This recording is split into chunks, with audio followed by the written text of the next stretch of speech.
नमस्कार दोस्तों, स्वागत है आपका मेरे इस YouTube चैनल में। और आगे बढ़ने से पहले आपसे रिक्वेस्ट है कि आप यदि मेरा ये चैनल सब्सक्राइब नहीं किया हो तो इसे अवश्य सब्सक्राइब करें और साथ में बेल आइकन भी दबा दें ताकि मेरे जो बातचीत में करता हूँ उसके इन नोटिफिकेशन आपको मिलते रहे। आज मैं बात करूंगा ऑपरेशन सिंदूर की।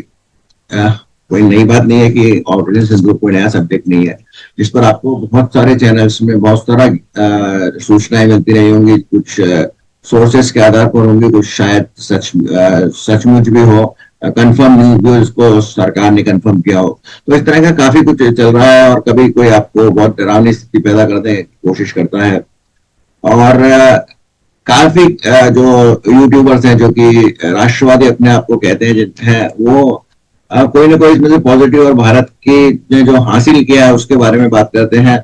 और जो नेगेटिव ना सरकार के खिलाफ है उन वो वो जो इसमें से मीम मेक निकालते हैं, जो उनको चित्रान्वेषण करते हैं और जहां कुछ उनको लगता है कि ये गलती है उसको बड़ा चढ़ाकर बोलते हैं। इसमें अभी हाल ही में मैंने दो ऐसे, मुझे नाम नहीं कौन यूट्यूबर हैं वो, पर उनके 2 लाख से करीब ऊपर व्यूज है। उसमें से एक यूट्यूबर कह रहा था कि मोदी जी ने राफेल के बारे में छपाया, कुछ तथ्य बताया नहीं। और एक और यूट्यूबर कोई न्यूज चैनल था यूट्यूब पर, उसमें एक कोई महिला थी जो अपने आप को किसी मेजर की पत्नी बता रही थी और उस पर हेडिंग दिया कि महिला के ने जो कहा उससे पूरी भाजपा में हड़कंप मच गया।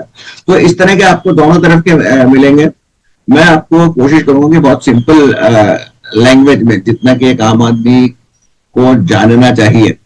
बाकी आप एंटरटेनमेंट के लिए ये सारे चैनल्स देखते रहिए, कोई 20 मिनट का होता है, कोई 25 मिनट का होता है और इनकी काफी अच्छी व्यूइंग भी है। तो मेरा इनके खिलाफ कुछ नहीं, आप देखिए। लेकिन जहां तक मैं समझता हूँ इनकी एंटरटेनमेंट वैल्यू से बहुत ज्यादा कुछ अधिक नहीं है, क्योंकि अगर वो एनालिसिस करके आपको कुछ बता भी देंगे तो आपको कुछ खास उससे फायदा नहीं होने वाला है। और दूसरी बात है कि आप हमेशा जो मोदी जी कहते हैं या जो ऑफिशियली सरकार की तरफ से जो आया है उसी को मानिए, वही आपको संतोष देगा और वही बेसिकली सच है। तो मैं ऑपरेशन सिंदूर के बारे में बात करूंगा। सबसे पहले तो ये लड़ाई नहीं थी, भारत ने पाकिस्तान के खिलाफ कोई लड़ाई नहीं छेड़ी थी। उन्होंने जो 22 अप्रैल को 26 निर्दोष नागरिक मारे गए थे उसके खिलाफ पाकिस्तान को सबक सिखाने के लिए, विशेषकर जो आतंकवादी संगठन है उनको सबक सिखाने के लिए, और जो आतंकवादी संगठनों के सरगना है जिसमें आईएसआई, पाकिस्तान की फौज और सरकार भी शामिल है। लेकिन शुरू में जो पहले 7 और 8 की रात के बीच में उन्होंने किया, उन्होंने 11 आतंकी अड्डों, 9 आतंकी अड्डों पर, जिनसे 4 पंजाब प्रांत में थे और 5 पीओके में थे, उन पर अटैक किया और उनको ध्वस्त कर दिया। इसमें से बताते हैं कि कई आतंकवादी मारे गए और जो हाफिज शहीद है उसकी पूरी फैमिली भी इसमें उनकी मृत्यु हो गई, मारे गए मतलब बेसिकली। फिर एक काफी फोटोग्राफर वीडियो हुआ कि जिसमें आतंकी के जनाजे में या आतंकी के शव यात्रा में, शव यात्रा है उसके दहन या उसको तो दफनाने में उसमें उसको पूरा मिलिट्री सम्मान के साथ और बड़े बड़े फौजी उसमें उन्होंने उसको सैल्यूट किया। तो फिर थोड़ा बात आगे बढ़ी, क्योंकि जब भारत ने, जैसा कि जयशंकर विदेश मंत्री ने कहा था कि we have informed Pakistan that we have hit your terrorist station in Pakistan. और इस हमारा कोई उद्देश्य नहीं था कि हम किसी नागरिक या सैनिक ठिकाने पर हम हमला करें, लेकिन पाकिस्तान ने इसके खिलाफ युद्ध किया। उन्होंने कुछ मिसाइलें छोड़ी, कुछ एलओसी पे क्रॉस किया, कुछ बमबारी की। तो फिर भारत ने उनको उसका तगड़ा जवाब दिया और फिर 11 सूचना अनुसार 11 उनके हवाई अड्डे, हवाई बेसिस नष्ट कर दिए। इन बेसिस में जो सरगोदा और नूर खान एयरबेस भी है, जहां पर बताया जाता है कि पाकिस्तान के न्यूक्लियर जो उनका आर्नामेंट्स है, न्यूक्लियर हथियार है, वो वहां पे स्टोर किए गए होते हैं, काफी जमीन के अंदर होते हैं। तो उनको भारत ने अटैक किया। इसमें एक बात बहुत स्पष्ट है कि दोनों देशों के बीच में, या जो भी न्यूक्लियर पावर से संपन्न देश है उनके बीच में संधि होती है और उसमें वो बताते हैं कि हमारे कहाँ कहाँ पर न्यूक्लियर वेपन्स स्टोर है ताकि आप उनको हिट नहीं करें।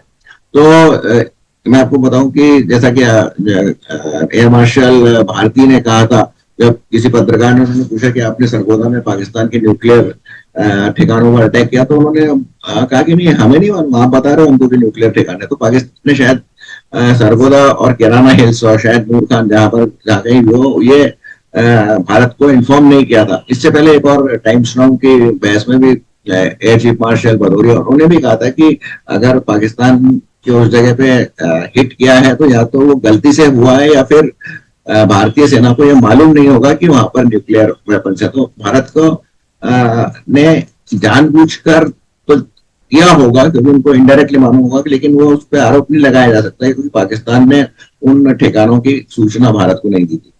तो इसका नतीजा यह हुआ कि भारत ने पाकिस्तान का जो न्यूक्लियर थ्रेट का ब्लफ है उसको न्यूट्रलाइज कर दिया, और दुनिया में पहली बार हुआ है कि दो परमाणु संपन्न देशों में एक ने दूसरे के जो ब्लफ कर दिया। अभी बाकी तो बातें बहुत कुछ चल रही है कि पाकिस्तान ने तो कभी न्यूक्लियर एक्सप्लोजन किया ही नहीं है, तो अमेरिका के वेपन्स थे जो कि पाकिस्तान में उन्होंने स्टोर करके रखे थे ताकि कभी चाइना या रशिया वगैरह किसी से भी लड़ाई हो या तो वहां पे उसको इस्तेमाल किया जाए। तो क्या सच है क्या कुछ पता नहीं है, लेकिन इतना जरूर है कि पाकिस्तान के न्यूक्लियर ठिकानों पर अटैक किया गया था, और इसीलिए एक टोही विमान अमेरिका का वहां पर सरगोदा और किराना हिल्स के पास पास मंडराते हुए देखा गया था, और बोरोन सप्लाई किया था इजिप्ट ने, तो विकिरण भी वहां पे हुआ है। अब चूंकि ये युद्ध नहीं था तो इसमें युद्ध विराम की बात ही नहीं है। जब 10 तारीख को शाम को एक तरह के ऑपरेशन को रोकने की बात हुई तो काफी मायूसी छा गई थी पूरे देश में, मैं भी एक तरह से मायूस हो गया था। लेकिन बेसिकली ये ऑपरेशन को एक स्टॉप किया गया है, जैसा कि T20 क्रिकेट टूर्नामेंट में आप देखते होंगे कि दोनों हाफ 10 ओवर के पहले और 10 ओवर के बाद में एक एक स्ट्रेटेजिक ब्रेक होता था, एक तरह से एक स्ट्रेटेजिक ब्रेक है।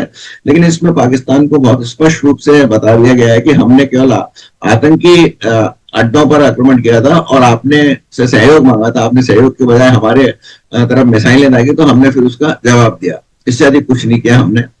और अब उनको ये भी बता दिया गया कि बहुत स्पष्ट रूप से कि कोई भी आतंकी हमला होगा उसमें चाहे एक आदमी मरे चाहे 2 आदमी मरे, कोई उसका डेटम नहीं है। हम डिसाइड करेंगे कि आतंकी हमला हुआ है और वो आतंकी हमला हम युद्ध मानेंगे और फिर हम उसका करारा जवाब देंगे। और कल नरेंद्र मोदी जो प्रधानमंत्री है भारत के, उन्होंने गुजरात में एक आम सभा में बोलते हुए तो सीधा पाकिस्तान के आवाम को यानी आम लोगों को किया कि आप सुधर जाओ, आराम से रोटी खाओ जो मिलती है। अब उनको रोटी मिल पाएगी कि नहीं मिल पाएगी, सिद्धू की जो संधि है उसको भारत ने सस्पेंड कर दिया उसके बाद, तो वो एक सवाल है। आराम से रोटी खाओ, नहीं खाओगे तो फिर मेरी गोली तो है। तो बहुत स्पष्ट संकेत थे कि वो ISI सेना और सरकार को नहीं, आम आदमी को भी ये कह रहे थे कि अगर कुछ गड़बड़ हुई तो हम ठोकेंगे, और ऐसा ही होने की संभावना है। इसके बाद जैसे पाकिस्तान की वो तो कूदी गई, और भारत में इसमें एक और बात सिद्ध हो गई कि जो पाकिस्तान का एयर डिफेंस है वो पूरा नेस्तनाबूद हो गया। ना तो उनकी चीनी रडार काम आए और ना ही कुछ अमेरिकन। और ये भी कहा जाता है कि कुछ F-16 विमान और कुछ हाई स्पीड जेट्स भी जो चाइना की तरफ से थे वो भी उनके गिराए गए। तो भारत ने उनके एयर डिफेंस को नेस्तनाबूद कर दिया, अब उनके हवाई अड्डों को नष्ट कर दिया जो कि कई सालों तक ऑपरेटिव उस हिसाब से नहीं होंगे। और सबसे बड़ी बात है कि एक जगह ऑफिसर्स मेस पे अटैक किया गया था और उसमें कई पाकिस्तानी पायलट मारे गए, ऐसा भी खबर है। तो यदि आप एक जेट हवाई जहाज F-16 तो इमीडिएटली 1-2 महीने में खरीद सकते हो, लेकिन अगर आपके जैसा कि बताया जाता है कि 40 के करीब पायलट मारे गए हैं तो फिर पायलट को तैयार करने में 8 से 10 साल लगते हैं। तो ये एक बहुत बड़ा नुकसान है। पाकिस्तान ने हमारे तरफ भी अटैक किया था, ऐसा नहीं है। उन्होंने दिल्ली की तरफ एक मिसाइल छोड़ी थी जिसको इंटरसेप्ट कर लिया गया। हमारा ये प्रूव हो गया कि आकाश एक हमारा बहुत ही सॉलिड डिफेंस सिस्टम था, और S-400 जिसको कि रशिया से लिया गया था। इस समय सभी लोगों ने भूतपूर्व रक्षा मंत्री पर्रिकर को भी याद किया जो कि गोवा के मंत्री थे और अनफॉर्चुनेटली उनकी कैंसर से डेथ हो गई। लेकिन उन्होंने काफी कुछ S-400 और कुछ और ऐसे इनिशिएटिव लिए थे जिनकी भारत को इस युद्ध में काफी हेल्प मिली। इसी बीच अमेरिका की भी फोन खुल गई। अमेरिका के बड़बोले राष्ट्रपति ने काफी कुछ कहा था, वो भी सिद्ध हो गया कि भारत ने कोई मीडिएशन नहीं किया है, उन्होंने केवल अपनी इच्छा से युद्ध विराम ने इसको रोका है। और बहुत से लोगों के इसमें ऐसा है कि युद्ध युद्ध कभी भी नहीं होना चाहिए, मैं भी नहीं चाहता कभी युद्ध, तो कोई भी आप नहीं चाहता, क्योंकि युद्ध से बहुत नुकसान होता है, जान और माल दोनों का नुकसान होता है, जो अपूर्ण जो क्षति होती है वो बहुत अपूर्णीय होती है, तो युद्ध नहीं होना चाहिए। और भारत का जैसे लोग कहते हैं कि 1971 में इंदिरा गांधी की तरह ने कट किया, पाकिस्तान को तोड़ दिया, बांग्लादेश को, तो 1971 से इसको आप कंपेयर नहीं कर सकते, क्योंकि 1971 में भारत के दोनों तरफ से पाकिस्तान था, और इसको दोनों दो ऐसे एंड पे हमको झेलना पड़ता था, तो थोड़ा मुश्किल हो रहा था। तो उस समय एक युद्ध उद्देश्य था, जो कि प्रधानमंत्री श्रीमती गांधी ने जनरल मानेक जो बाद में फील्ड मार्शल है उनसे डिस्कस किया, और उनसे प्लान आउट करके और बांग्लादेश को पाकिस्तान से अलग किया, तो वो एक उद्देश्य था। इसमें हमारा कोई उद्देश्य नहीं है, हम पाकिस्तान के किसी भी भूमि पर अपना अधिकार नहीं जमाना करना चाहते हैं, हम कोई भी उनका मतलब अधिकार जमीन नहीं लेना चाहते हैं, हम केवल पीओके चाहते हैं। और जहां तक मैं समझता हूँ कि पीओके को मुद्दे को भी भारत जिंदा रखना चाहता है, तो बहुत ज्यादा रियली में फायदा होने वाला नहीं है अगर पीओके भारत में मिल जाए, तो एक थोड़ा ऑर्गेनिक ऑर्नामेंटल चीज है, या फिर एक ऐतिहासिक गलती को दूर करने का बात है, उससे भारत को कोई फायदा नहीं होना चाहिए। भारत केवल इस मुद्दे को हमेशा हर बात पे ये कहेगा कि हम बात करेंगे तो केवल पीओके पे करेंगे, और बहुत स्पष्ट कर दिया अभी शायद पाकिस्तान के प्रधानमंत्री ने ईरान या कहीं पे कहा था कि हम इस विषय पे बात करने के लिए, तो उसका भी शायद उसका भी प्रधानमंत्री ने कल जवाब दे दिया कि तो बात तो केवल पीओके पे होगी या टेररिज्म पे होगी, इसके अलावा कोई बात नहीं होगी। तो बहुत स्पष्ट है भारत की नीति इस बारे में। और भारत पाकिस्तान के किसी भी इलाके पे कब्जा नहीं करना चाहता है, भारत पाकिस्तान को खुद नहीं तोड़ना पाता है, वो तो अपने आप ही टूट जाएगा। अभी सिंध और पाकिस्तान पंजाब में झगड़े चालू हो गए, उधर बलूचिस्तान, और वहां तो चल ही रहा है, तो अपने आप पाकिस्तान टूट जाएगा। भारत ने बिना युद्ध किए युद्ध जीतने की जो मोदी जी की प्लानिंग है, अगर युद्ध करना पड़ा, जब कभी कोई मान लो गलती से भी पाकिस्तान ने कुछ अटैक कर दिया, आतंकवादी अटैक कर दिया, तो फिर पाकिस्तान को उसको झेलना पड़ेगा, और बहुत बुरा झेलना पड़ेगा। युद्ध किसी के लिए भी फायदेमंद नहीं है, भारत के लिए तो विशेषकर जब भारत बहुत उभरती रूप से, तो भारत के लिए पहली प्रायोरिटी अपना आर्थिक विकास करना है, और इसी वजह से शायद डायरेक्ट जो युद्ध है उसमें भारत नहीं कूदा है। और डेफिनेटली पाकिस्तान को तो बहुत मारा है, और अगर कुछ ऐसा छोटा मोटा हुआ, उन्होंने अटैक किया, तो फिर से मारा जाएगा। तो इस तरह से ये सिंपल सी चीजें हैं जो मैं आपसे बताना चाहता था। आप जरूर जो दूसरे चैनल्स हैं काफी कुछ जानकारी देते हैं, और काफी विशेषज्ञ लोग हैं वो, पर वो सब थोड़ा एडवांस जानकारी होती है, जिसकी शायद आपको कोई जरूरत नहीं है। एंटरटेनमेंट या उसके लिए आप नॉलेज पॉइंट ऑफ व्यू से उसको देख सकते हैं, और बट बेसिक्स तो जो मैंने बताया यही है, और सारे यूट्यूबर्स भी बेसिक्स तो यही कहते हैं।